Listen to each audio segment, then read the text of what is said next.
정도로 박수로 환영하도록 하겠습니다. 환영합니다. 할렐루야.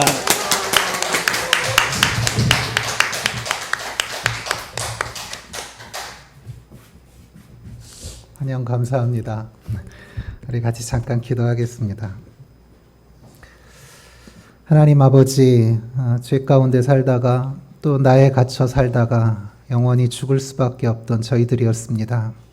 저희들에게 예수 그리스도를 주셔서 저희들을 위해 죽으시고 저희들을 위해 사셔서 이제는 나에 갇혀 사는 인생이 아니고 하나님 나라를 바라보고 하나님을 영화롭게 하는 자로 저희를 세워주시니 감사합니다.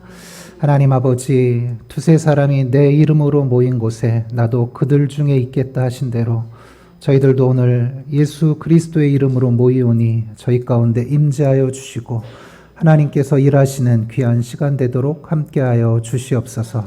이 시간을 주님께 부탁드리고 존귀하신 예수님 이름으로 기도합니다. 아멘. 여러분 반갑고 또 감사합니다. 기도해 주시고 또 함께해 주셔서 저희들이 때로는 외로울 수 있는 땅이지만 외롭지 않게 또 하나님 은혜 가운데 지내다가 올해 저희 단체 전체 수련회가 있어서 한국에 방문했다가 또 이렇게 찾아뵙게 돼서 너무 감사합니다.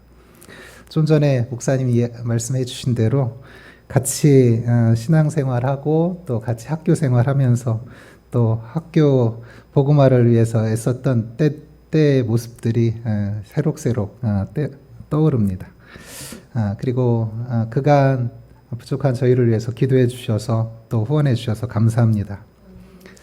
저희 고향은 충청남도 당진 합덕 시골입니다. 사방을 다 둘러봐도 눈만 보이는 그런 곳입니다. 알코올 중독자이셨던 저희 할머니께서는 날마다 약주 드셨어요. 그리고 주사가 심하셔서 매일 집안이 시끄러운 저희 집이었습니다. 고등학교 때 이제 집을 떠나면 괜찮을 줄 알았는데 그렇지 않았어요. 오히려 저는 고등학교 1학년 한 겨울쯤부터 우울증하고 불면증에 시달리게 됐습니다. 하루에 약 두세 봉지씩 먹어야 잠들 수 있는 그런 때였어요. 설상가상으로 고등학교 2학년 6월에 저희 아버님께서는 농약을 드시고 자살해서 돌아가셨습니다.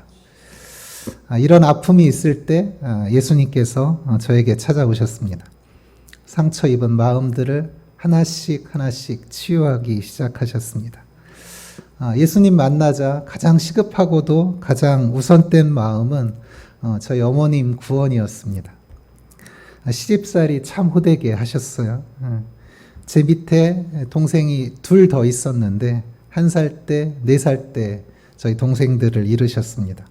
그리고 저희 아버님조차도 잃으신 것이죠. 아버님 돌아가셨는데 여전히 할머니는 저희 어머니가 모시고 계시고 고모님도 계시고 작은 아버님들도 계셨는데 그런데 그 할머니는 술만 드시면 전현히 내 아들 잡아먹었다고 아픈 말들을 쏟아내시곤 하셨습니다. 어머니 생각을 하면 눈물이 주르륵 흐르더라고요. 시골에서 혼자 농사 지시는 어머니, 마음 안에 한이 가득하신 분이었습니다. 대학교 1학년 때 작정을 하고 어머니 전도를 했습니다. 한 번, 두 번 교회 나가기 시작하시더라고요. 그해 연말에 이제 군대를 가야 되는데 군입대를 앞두고서 기도원에 갔습니다. 어린 동생, 저보다 5살, 9살 적은 동생 둘, 그리고 아직도 조금만 시골 일이 바쁘기만 해도 교회 안 나가시고 시골에 일하러 나가시는 어머니. 간절히 기도했습니다. 기도원에서 은혜는 받는데 이게 적어 갖고 간 기도 제목에 대한 응답의 확신이 없는 거예요. 그래서 이제 내일이면 내려가야 되는데 하나님 앞에 이대로 내려가지는 못하겠는데 하나님 좀 은혜를 주시라고 그렇게 기도하는데 하나님께 받은 응답이 그때 임마누엘이었습니다. 그 응답을 받고서 가지고 갔던 기도 제목들 하나씩 살펴보는데 응답되지 않을 게 없더라고요. 어머님의 온전한 믿음과 신앙생활도 하나님이 함께 하시는데 문제될 게 없고, 저희 어린 동생들도 하나님이 함께 하시면 문제될 게 없더라고요. 군입됐다가 병장 휴가 나왔는데 저희 어머니는 매일마다 새벽에 새벽 예배 나가시는 집사님이 되어 계셨습니다. 요즘도 저의 가장 든든한 기도의 지원자가 되어 주십니다. 영혼들을 섬길 때 종종 그러잖아요. 뭐 가정의 아픔, 가정이 깨지고 여러 상처가 있고 아픔이 있고, 그런 분들 이야기 들으면 참 힘드시겠다, 얼마나 힘드실까, 이렇게 생각이 작동이 해야 되는데, 이게 아니라 가슴이 뻐근해지기 시작하고 눈에서는 벌써 눈물이 내리기 시작하고, 이런 저의 모습을 보게 되었습니다. 우리네 인생에 있는 상처와 아픔 때문에 그 상처와 아픔을 하나님께서 당신의 손 안에서 치유하시기 시작하자, 이제는 그 상처와 아픔이 또 다른 이들을 섬기는 그런 하나님의 통로가 되는 것을 깨닫게 되었습니다. 여러분들도 마찬가지일 겁니다. 아직도 상처나 아픔, 또 나는 사랑받지 못하고 자라서, 그래서 사랑받지 못해서 아프신 분들 계시다면 주님의 품 안에서 치유를 누리시고, 그리고 난 뒤에는 우리 주위에 상처, 아픔 있는 사람들의 모습들이 보이기 시작해요. 그들을 품에 안고 기도하시고 섬기고 사랑하셔서 그들을 주님 앞으로 이끄시는 저와 여러분 다 되실 수 있기를 축복합니다.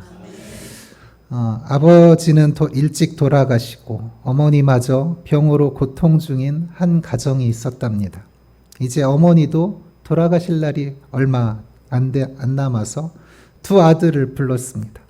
동생은 아직 너무 어리고, 어머니가 잠시 뒤에 돌아가신다고 해도 이 동생은 그것조차도 잘 모릅니다. 어머니가 유언처럼 말씀하십니다. 내 동생을 부탁한다. 형은 예수님을 만나서 신앙생활을 아주 열심히 했답니다. 동생을 사랑으로 돌보았습니다. 그러나 동생은 나쁜 친구들을 사귀기 시작하더니 자꾸 부모님 없는 빈 공간 때문인지 삐뚤어지기 시작합니다. 형이 아무리 설득해도 동생은 형의 말을 듣지 않았습니다. 그러던 어느 날 급기야 캄캄한 밤에 동생은 덜덜 떨면서 손에 피가 잔뜩 묻은 칼을 든 채 온몸이 피투성이가 되어서 집으로 들어왔습니다. 형, 내가 사람을 죽였어. 그런 동생을 본 형은 잠시 무엇을 생각했는지 잠깐 머리를 숙이고 있더니 무슨 결심을 했는지 자기 옷을 하나씩 벗기 시작합니다. 그리고 동생의 옷을 하나씩 벗기기 시작합니다. 그리고 난 뒤에 동생에게 자기의 옷을 입히고 자기는 동생의 옷을 입기 시작합니다. 뒤에 온 경찰에게 형은 살인범으로 끌려갑니다. 동생은 겁에 질려서 폐인이 된 채 며칠이 지났는지도 모르게 집에 머물러 있습니다. 그러나 형은 결국 사람을 죽인 살인범으로 사형 선고를 받고 죽게 되었습니다. 마지막 형장의 이슬로 사라지기 전에 동생에게 이 형은 두 문장의 편지를 적었다고 그럽니다. 나는 너의 옷을 입고 너 대신 죽노라. 먼저 이 한 문장을 읽은 동생은 교도소로 뛰어갔지만 이미 늦었습니다. 그 형은 형장의 이슬로 사라진 뒤였습니다. 집에 다시 돌아와서 동생은 두 번째 문장을 읽습니다. 너는 나의 옷을 입고 나처럼 살아다오.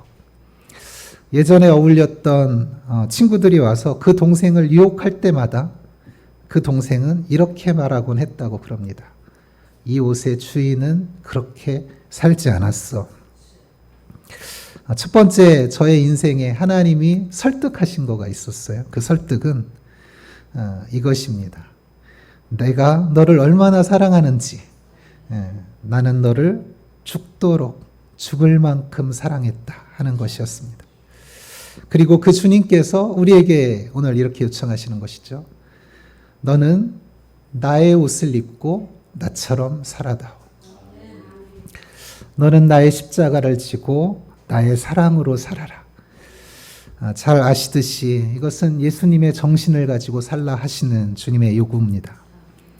첫 번째 저희가 주목하고 싶은 오늘 본문의 단어는 복음이에요. 예수님의 십자가 그리고 예수님의 부활의 복된 소식입니다. 하나님께서 우리 각자를 얼마나 사랑하셨는지에 대한 말씀입니다.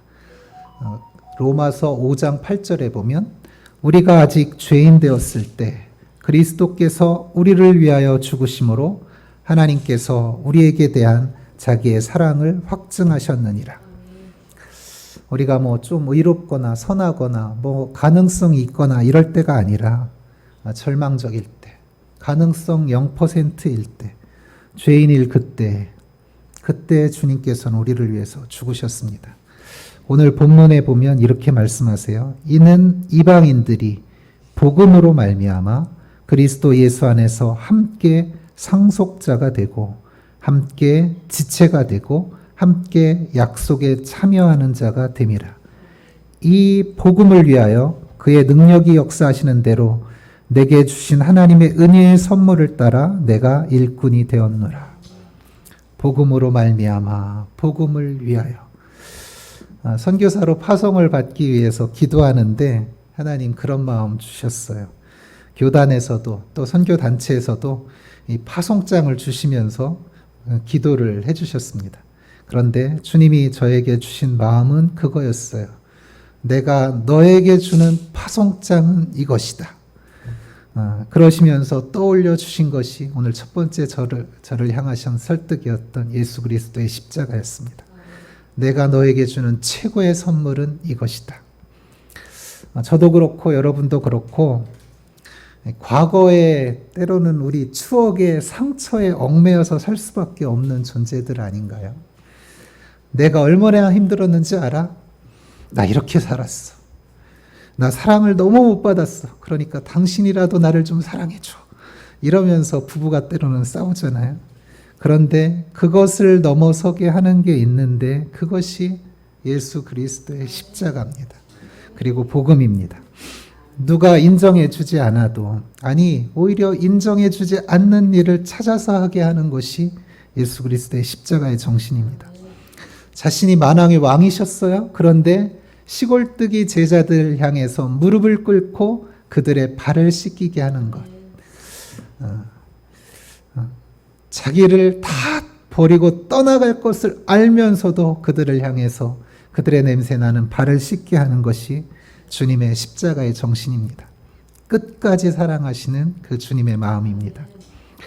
기도할 때마다 또 무엇을 결정하실 때마다 내가 누구인지 헤맬 때마다 지치고 넘어지고 쓰러질 때마다 이 세상에 구원해야 할 사람이 나 하나만 있다 하더라도 나 하나만을 위해서라도 기꺼이 십자가를 지셨을 그 주님의 그 사랑 때문에 포기하거나 절망하지 않고 다시금 일어서서 주님을 영화롭게 하는 저와 여러분 되시기를 주님의 이름으로 축복합니다. 이 주님의 설득, 나를 사랑하신 그 주님의 설득이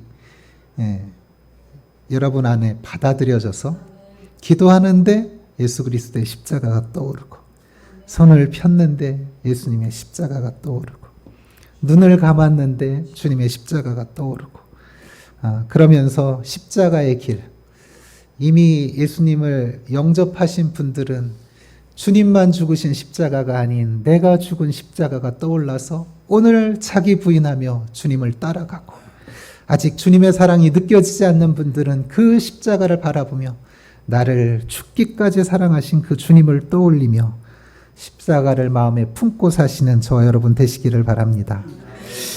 두 번째로 지방의 어느 열차 칸에서 있던 일이라고 합니다. 출근 시간의 일입니다. 밖은 좀 추웠다고 그럽니다. 어느 아이가 열차 안에서 막 울고 있습니다. 처음에는 애가 어디가 아픈가 보다. 그런데 10분이 지나고 20분이 지납니다. 그러자 짜증 섞인 말들이 오가는 거예요. 추운 날인데 열차간 그 사이에 조금 공간이 있잖아요. 거기로 애를 데리고 나가라는 사람도 있습니다. 그러자 한 사람이 일어나서 이렇게 이야기하기 시작합니다. 여러분, 이 아이가 왜 이렇게 울고 있는지 아십니까? 이틀 전 이 아이의 부모가 교통사고로 세상을 떠났습니다. 지금 저희는 이 아이의 부모를 장사 지내고 오는 길입니다. 이 아이가 우는 것은 엄마의 품이 그리워서입니다. 이해를 부탁드립니다. 그 말을 하고 난 뒤에 이 열차가는 쥐죽은 듯이 조용해지기 시작했어요. 어느 누구도 소리치는 사람이 없었습니다. 아이는 여전히 울어대고 막 악을 쓰면서 울어대고 있는데 오히려 그 소리를 듣고 손수건을 꺼내 들고 눈물을 닦는 사람들도 많았다고 그럽니다. 두 번째 오늘 본문에서 저희가 좀 주목하고 싶은 단어는 오늘 본문의 교회라는 단어예요. 저는 다른 말로 이것을 사랑이라고 표현하고 싶어요. 에베소서와 고린도 전서에는 그 교회를 그리스도의 몸, 예수님의 몸이라고 말씀합니다. 몸은 하나인데 많은 지체가 있고 몸에 지체가 많으나 한 몸인과 같이 그리스도도 그러하니라. 성경 이 곳곳을 가득 메우고 있는 주제, 그것은 다른 것이 아닌 사랑입니다. 우리를 향해 죽기까지 사랑하신 그 주님의 사랑, 그 사랑의 눈으로 남편을 보고 아내를 보고 주위에 있는 우리 성도님들을 보고 이웃을 볼 때 그때 우리는 가장 잘 볼 수 있어요.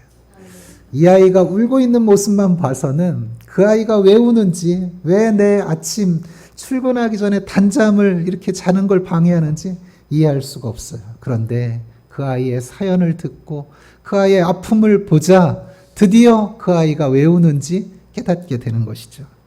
내가 잘못 안 했는데 왜 나한테 이렇게 못되게 굴지? 이런 일들이 때로는 교회 안에도 참 많이 있곤 합니다. 그러나 교회는 서로 사랑을 통해서 자라가고 사랑 가운데 하나가 되는 공동체. 그런데 그거를 오늘 우리가 읽은 고린도전서 12장 12절은 몸이라고 그랬어요. 여러분도 너무나 여러분들도 아시겠지만 때로는 제가 선교지에서 가장 힘든 것 중에 하나는 다른 여러 가지 그게 아니고 나는 왜 이렇게 사랑이 없나 하는 거예요. 내가 열심히 섬기러 때로는 내 목숨이라도 드리겠다고 하면서 선교지에 갔는데 때로는 작은 것들의 마음이 다치기도 하고 나는 왜 이렇게 사랑이 없는 존재인가. 때로는 나의 가족조차도 온전히 사랑하지 못하는 그러한 연약한 저의 모습을 볼 때도 참 많습니다. 왜 이렇게 삐지기는 잘하는지, 왜 이렇게 업앤다운은 심한지. 이게 사랑한다는 게 내 힘으로 되는 것이 아닌 것들을 때로는 절절하게 깨닫게 됩니다. 교회는 그의 몸이니 만물 안에서 만물을 충만하게 하시는 이의 충만함이니라. 복음이 그리고 성령께서 우리 가운데 하시는 놀라운 일들 중 하나는 우리가 예수님을 영접하면 우리가 영접한 우리를 그리스도의 몸의 지체로 딱 갖다 붙여 놓으시는 것입니다. 이 몸이라고 생각할 때는 몸엔 여러 가지가 있어요. 그렇죠? 다 머리에 가서 붙어 있다고 생각해 보세요. 손도 다리도 다 머리가 예수님이니까 다 나는 다른 사람 말은 안 들어. 머리에 가서 다 붙어 있으면 그건 괴물이지 사람이 아닐 거예요. 그렇죠? 서로 몸통에 손은 이 팔에 다 연결되게 만드셨어요. 서로 연결되고 서로 도와가며 사랑 가운데 하나 되게 만든 게 몸이에요. 몸은 한 곳이 아프면 다 아파요. 그죠? 손이 다쳤는데 손만 아파야 되는데 손만 아프지 않아요. 온몸이 욱신욱신거리며 때로는 잠도 못 자고 그러면서 온몸이 같이 아파하죠. 온몸의 백혈구가 그곳에 다 몰려가서 그곳에 있는 병균들과 싸워줘요. 그런 것처럼 한 몸이 우리 아이들 키울 때 오른손 잘 키우는 방법 해가지고 오른손만 키우셨나요? 아니잖아요. 아이는 사랑해주고 기다려주고 또 잘 돌봐주면 온몸이 같이 자라죠. 그리스도의 몸도 마찬가지입니다. 사랑 가운데 우리가 기다려주면 연약한 지체들도 때가 되면 하나님께서 자라게 하시는 것이죠. 서로 사랑 가운데 하나 되고, 다 연약하긴 마찬가지예요. 조금 차이가 있긴 있지만 다 비슷비슷해요. 예수 그리스도의 십자가의 보혈로 때로는 허물들도 덮어주고 세워주는 공동체. 그래서 몸이라고 말씀하시는 겁니다. 죄 중에서 가장 큰 죄가 뭔지 아세요? 그거는 이 그리스도의 몸을 깨는 죄가 가장 큰 죄입니다. 유사이래로 가장 큰 죄는 예수 그리스도의 몸을 깨는 죄예요. 어떻게 하면 예수님의 몸, 교회가 깨질까요? 그거는 이기적이 되면 돼요. 그냥 가만히 있으면 깨져요. 내가 이기적이 돼서 내 것만 생각하고 내가 원하는 것만 쫓아가다 보면 자연스럽게 공동체는 깨어지기 마련입니다. 이 땅의 교회는 늘 불완전합니다. 실수도 많고 연약한 점 투성이죠. 그런데 주님은 교회를 죽을 만큼 사랑하셨어요. 오늘 본문 에베소서 3장 9절 10절을 보세요.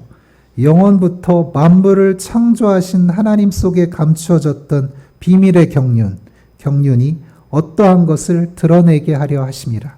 이는 이제 교회로 말미암아 하늘에 있는 통치자들과 권세들에게 하나님의 각종 지혜를 알게 하려 하심이니. 하나님께서 충만함을 가지고 계세요. 온 세상을 충만케 하실 하나님의 충만, 그것이 하나님께 있어요. 그런데 그 하나님의 충만을 어디에게 흘려보내시냐면 주님의 몸된 교회에 흘려보내세요. 주님의 교회에 하나님의 충만을 부으셔서 그 충만을 세상 가운데 흘려보내는 통로로 오늘 교회, 그 교회를 예수님의 몸으로 세워주셨다 그러시는 것이죠. 교회를 배우는데 주님이 어느 날 그렇게 저에게 요청하시더라. 너 나를 사랑하지? 네, 주님 사랑합니다. 너 때로는 죽을 만큼 주님 사랑한다 고백하더라. 뭐 그러시더라고요. 그래서 네, 맞습니다. 주님께서 저를 위해 죽을 만큼 사랑하신 것처럼 저도 주님을 위해 죽을 만큼 사랑하고 싶습니다.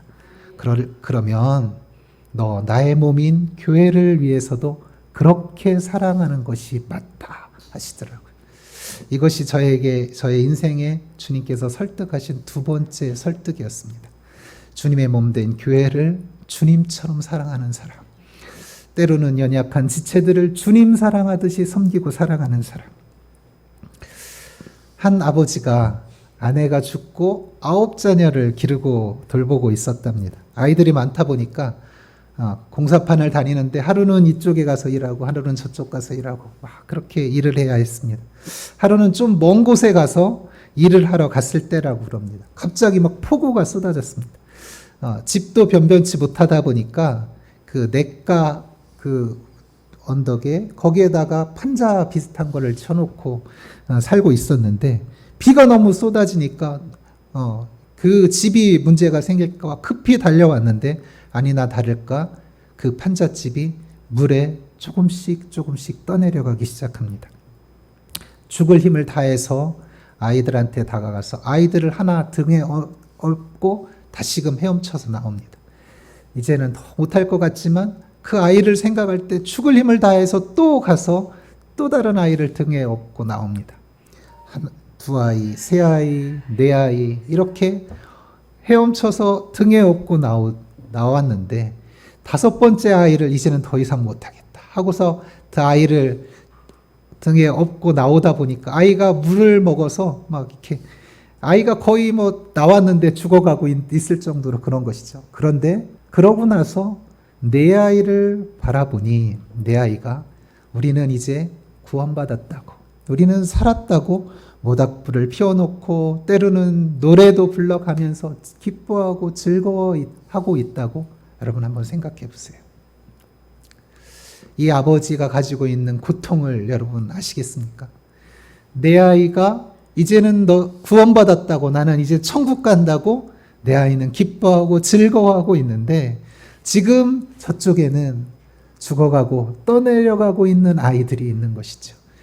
등에는 지금 물을 얼마나 먹었는지 죽어가고 있는 한 아이가 있는 것이죠.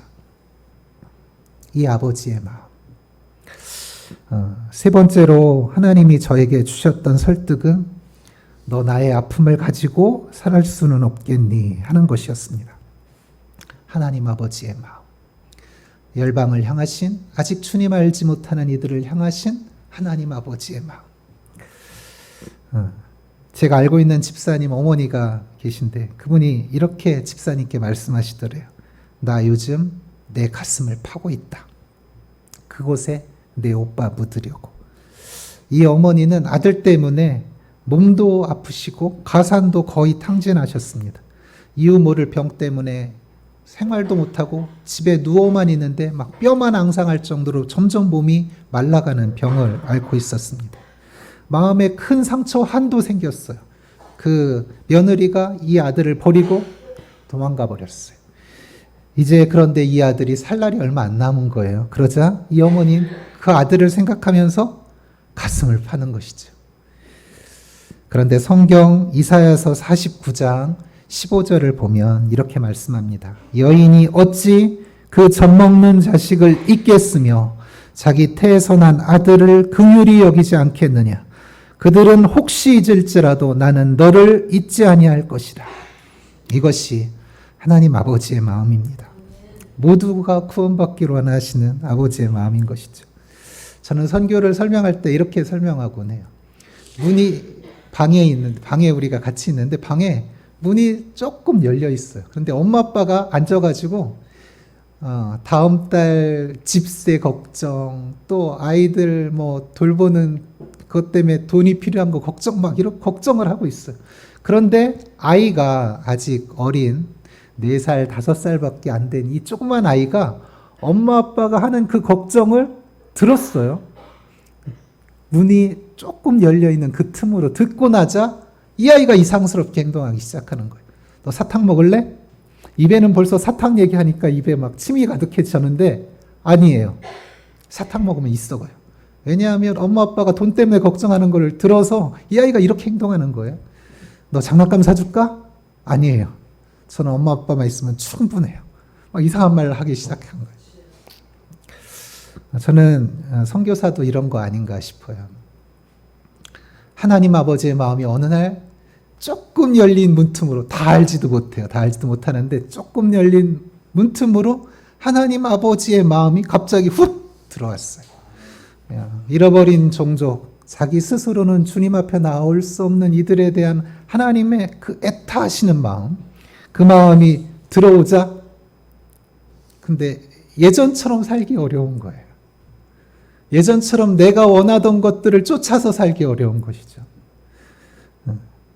하나님 아버지의 마음, 한 번도 본 적도 없고 그들이 나하고 별로 상관도 없는 사람들인데 괜히 그 민족을 놓고 기도하면서 엉엉 우는 날도 생기고 도저히 평범하게 사는 거는 이제는 어렵겠다 할 정도로 하루를 살아도 그들과 함께 살면 참 좋겠다 하는 생각이 들 때 선교지로 떠나가게 되는 것이죠. 때로는 이 마음이 계속 가면 좋은데 선교지에 있다 보니까 이 마음이 자꾸 퇴색돼요. 제가 그렇게 기도하던 사람들이 제 앞에서 좌우에서 서성거리고 왔다 갔다 하고 있는데 제 안에서는 눈물이 자꾸 마르기 시작하는 것이죠.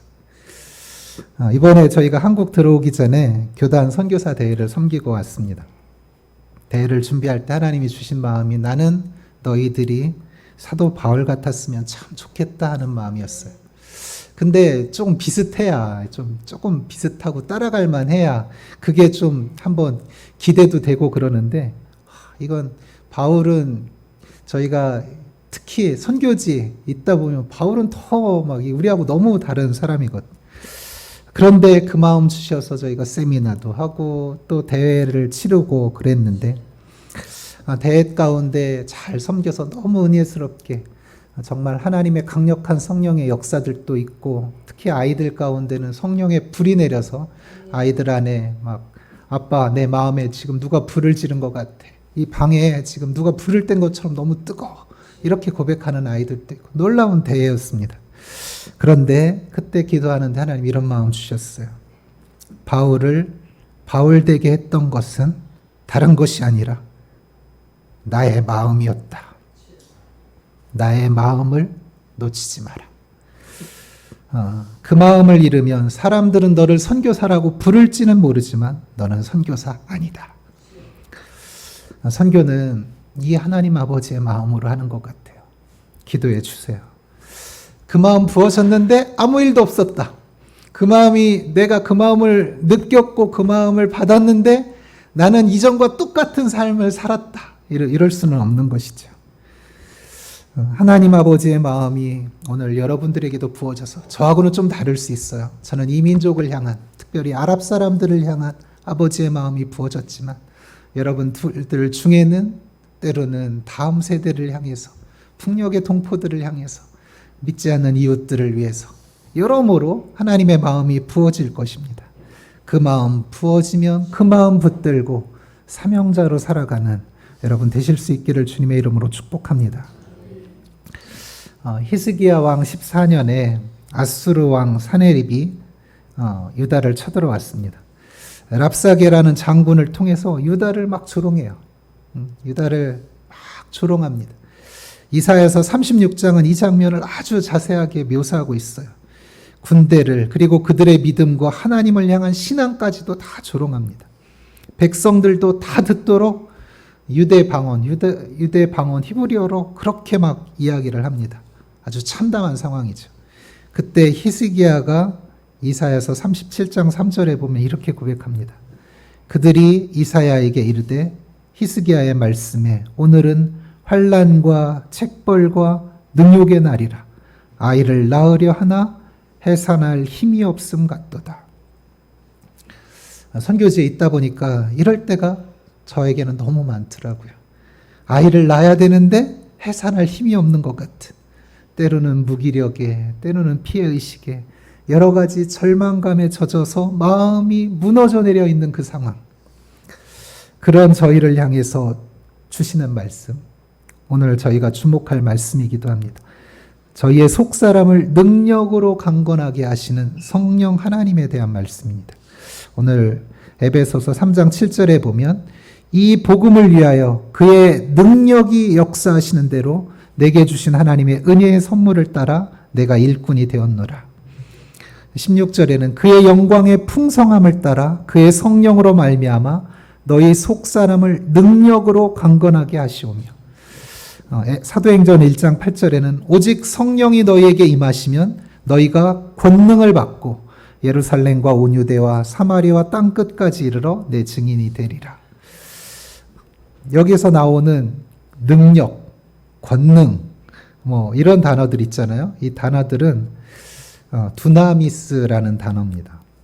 헬라어 두나미스는 이 단어에서 파생된 단어들이 영어 단어 중에 몇 개가 있는데, 다이너마이트라는 그 폭발력, 그것이 이 두나미스에서 나온 단어이고요. 다이나믹, 역동적인 거죠. 다이나믹, 막 꿈틀거리고 막 일어나는 그 힘, 그것도 여기에서 파생된 단어입니다.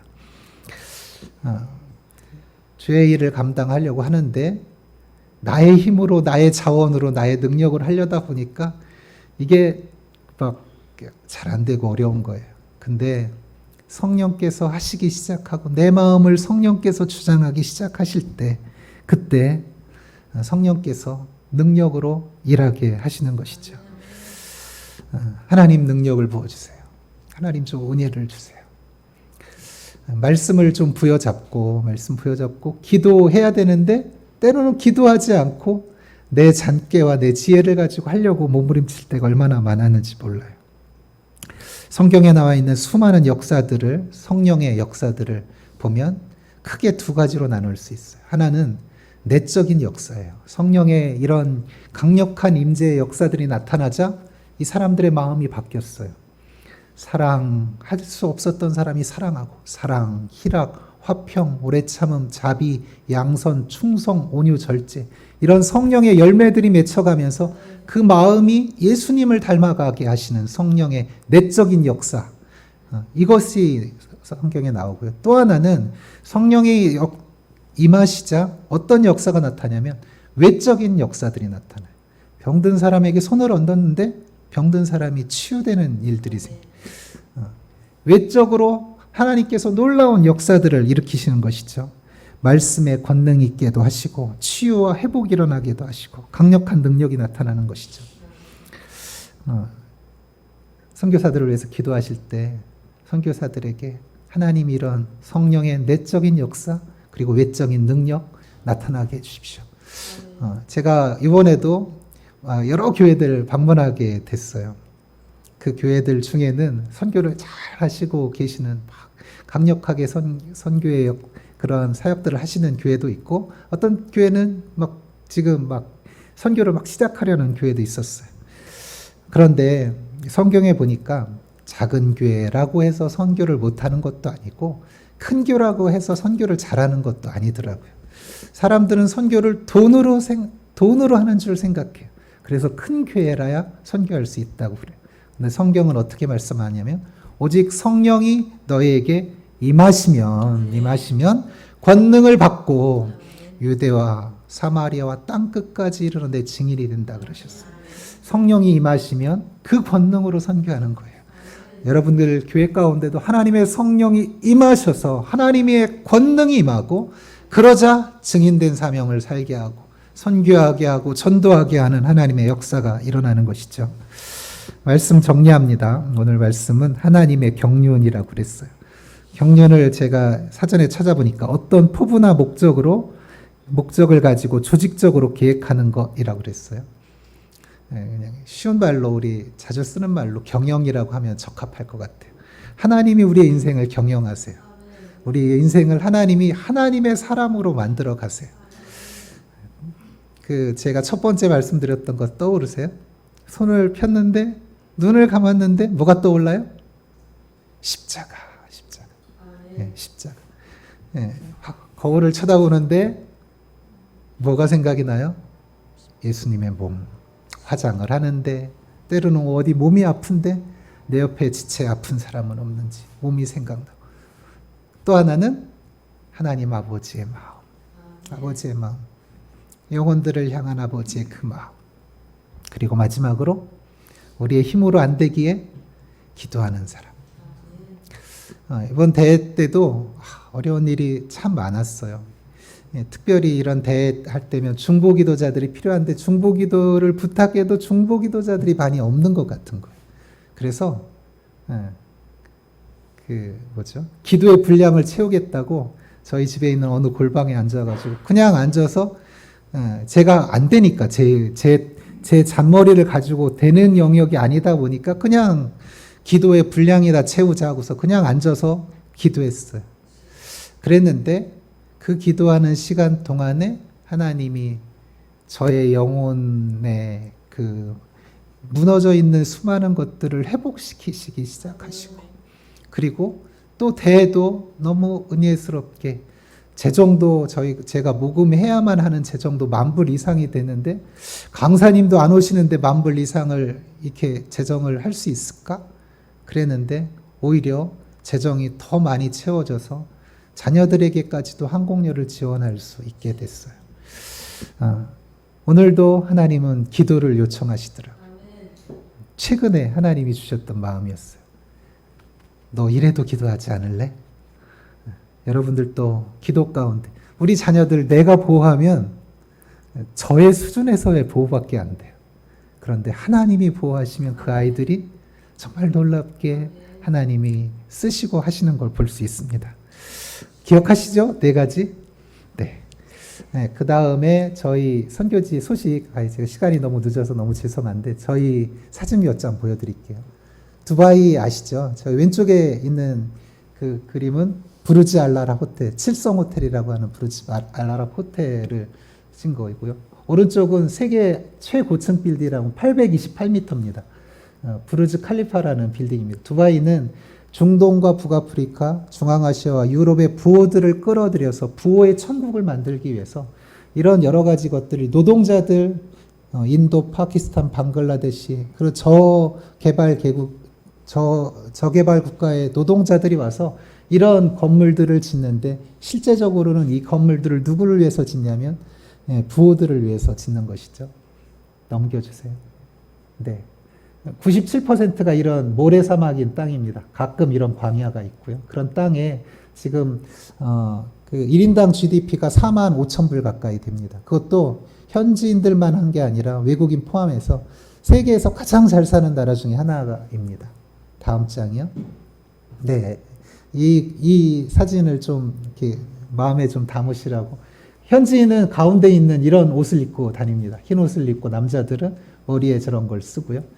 자매들 같은 경우는 오른쪽에 맨 끝에 있는 저런 까만 옷, 때로는 얼굴까지도 다 가리는 그런 경우도 있고 얼굴은 열어 보이는 경우도 있고 저런 옷을 입고 있습니다. 아이들 같은 경우는 이렇게 아이들을 요거는 약간 국경지대 조금 저소득층 아이들이어서 좀 그런데 이런 아이들의 모습이 있습니다. 다음 장이요. 네, 사막 한가운데 모습이고요. 그 다음에요. 네, 이들은 하루에 5번씩 기도합니다. 기도 시간을 신문에도 나오고 때로는 이런 핸드폰 어플리케이션도 나와요. 그러면서 하루에 5번, 심지어는 6번에서 7번까지 기도 시간이 정해져서 매일 기도 시간이 되면 자기가 있는 자리에다가 돗자리 같은 거 하나 깔아놓고 그 자리에서 기도하고 때로는 저렇게 모스크에 가서도 이렇게 기도하곤 합니다. 그 다음에요. 네, 현지인들하고 만나는 모습이고요. 그 다음에요. 네, 저희가 병원에서 비자가 안 돼가지고 너무 어려울 때 병원에 열려가지고 병원에서 한 2년 조금 남짓 2년 몇 개월 동안 사역을 한 적이 있습니다. 그 다음에요.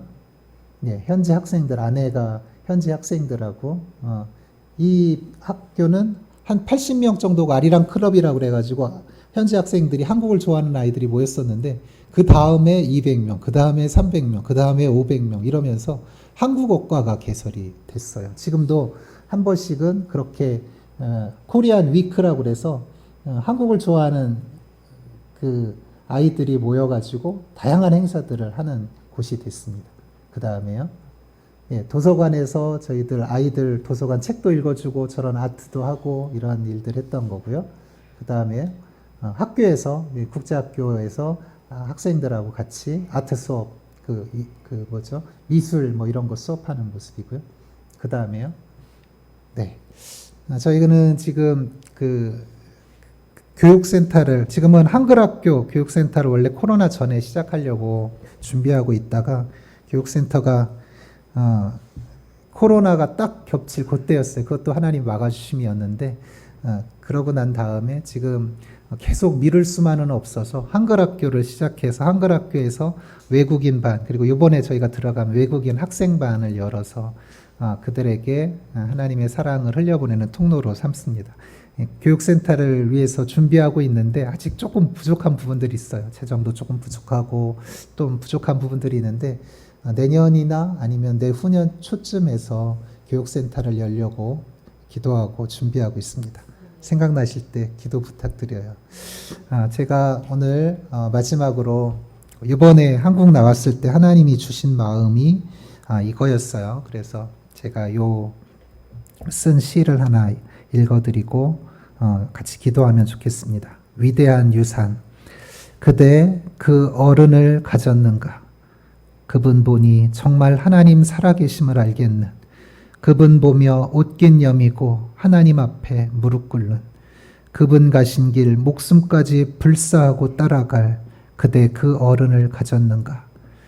지치고 넘어지고 깨지고 헐벗어도 부끄럼 다 내려놓고 힘차게 달려가 안길, 괜찮다, 수고했다, 다시 일어서자 하시는 그대 그 어른을 가졌는가? 비본질에 치이고 이건 아닌데 할 때마다 떠올리며 거절하고 내려놓게 하는, 힘없고 연약해 보여도 태산같이 든든한 그대 그 어른을 가졌는가? 그대 그 어른이 되었는가? 손해보고 부끄럽고 힘들고 괴로워도 또 속아주고 또 기다려주고 또 참아주는, 된통 당하고도 바보처럼 언제 그랬냐는 듯 헤헤거리는 그대 그 어른이 되었는가? 자존심 내려놓고 넓은 가슴 열어놓는, 울고 울고 또 울어도 그들 앞에서는 해같이 웃고 또 웃는, 큰 빚을 진 양 안절부절 노심초사하며 주고 또 주는 그대 그 어른이 되었는가? 해야 해서가 아니라 하고 싶어서 기쁘게 따라갈 그 거룩한 행진, 그 아름다운 대물림, 강요된 헌신이 아닌 기쁨의 제사, 이어지고 또 이어져 그 끝에서 참된 어른이신 우리 주님 만날 때 그분의 위로면 족한 이들, 이 세상 항복판을 살지만 저 천국을 사는 자들, 오늘도 그 대열에서 흐트러지지 말자. 어른을 따라가고 어른이 되고 어른을 세우자. 이번에 한국에 나올 때 주신 마음이 어른에 대한 그리고 신앙 전수에 대한 마음이었어요. 여러분들도 다 어른이 되시면 좋겠습니다. 한국 사회에 지금 어른이 정말 필요한 때인 것 같아요. 신앙을 우리 자녀들한테 전수해야 되는데 어른이 되지 못해서 신앙 전수가 안 되기도 하고요. 그리고 아이들의 마음을 이 어른처럼 이해해주지 못해서 그러지 못한 모습도 있는 것 같아요. 하나님, 제가 이때 어른이 돼서 그들을 품어주고 사랑해 주어서 참된 어른으로서 그리고 어른된 교회로서 또 다른 교회들을 섬기고 사랑하는 저와 여러분 다 되셔서 이 시대 하나님이 쓰시는 하나님의 일꾼들 다 되실 수 있기를 주님의 이름으로 축복합니다.